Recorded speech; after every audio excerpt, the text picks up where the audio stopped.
Kevin White was the mayor of Boston from 1968 to 1984.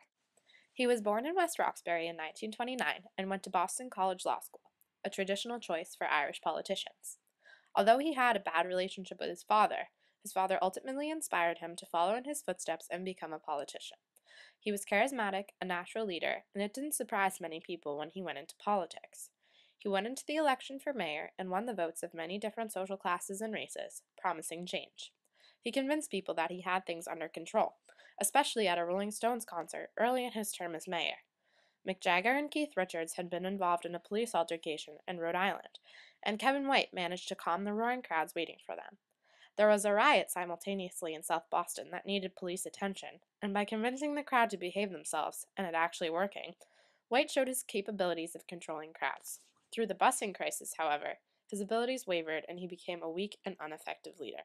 Kevin White was initially against busing and school integration.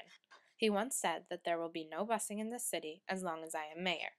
Because the majority of voters were white, that would have been a politically smart move if desegregation wasn't court mandated.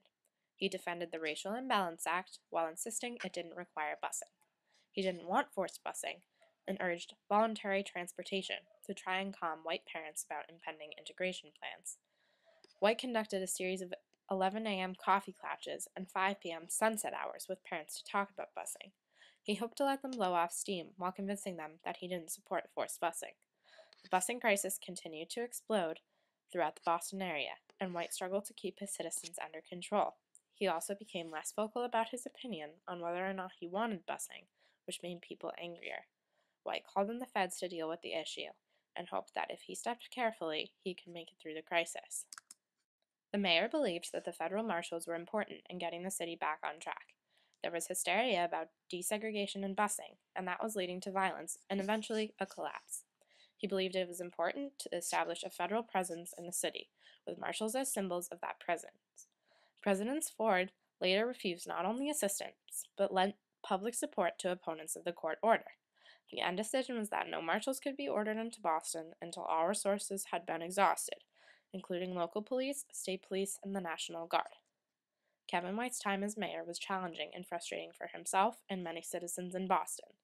Through the whole busing crisis, White never truly picked a side to support, after times became more challenging and disrupted. At times it appeared that White's political career seemed more important than what was going on at the present moment. When asked why he wouldn't declare busing right, his defense was that it would be politically suicidal, as 80% of Bostonians were against busing. White struggled with his political ideas, some calling him too eccentric and too confident of his own uniqueness.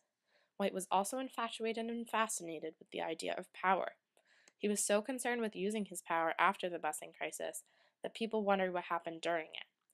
He referred to everything in Boston as his, and that made him appear weak and vulnerable. White had come into the mayor's office promising change in the poorer and neglected neighborhoods. At first he attempted to do that, but realizing that the issues in the neighborhoods were racial and having to do with class, he took the easy way out. By not intervening in the busing crisis, White appeared to be abandoning his people and the issues at hand. His lack of leadership caused people to become ungrateful, but then he declared them as ungrateful. This became a vicious cycle between the mayor and the residents of Boston, and they called it the slave master thing. Little details drove White crazy, and this made him an ineffective leader. He often couldn't remember things just because he didn't care, and would make things up. The busing crisis reflected poorly upon Kevin White as mayor and as a person. When times got hard, he gave up. He wouldn't admit his opinions on busing, fearing political suicide over change and progression for the city of Boston. White ultimately created more problems for himself and his city in the long run by being so uninvolved and giving up on important issues of his time.